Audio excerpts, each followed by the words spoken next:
guys! Good day everyone! For today's video, samahan nyo ako at ipakita ko sa inyo ang isa sa mga latest bistro bar o resto bar dito sa Bugos City. At kasama ko pa rin ang kaklase kong si Feli and Chick Chick and Remy at ang kanyang hubby.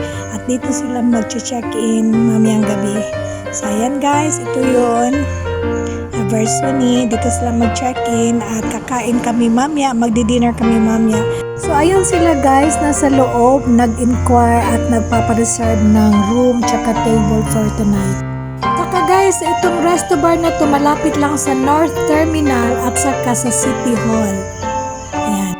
So this is it guys, ang bistro bar dito sa Bugos City. At ayan, maliit siya but masarap yung pagkain nila at pwede kang kumanta dyan. So ayan ang mga kaklase ko. Hi! Samin and Mario and Chick Chick and Glenn and June.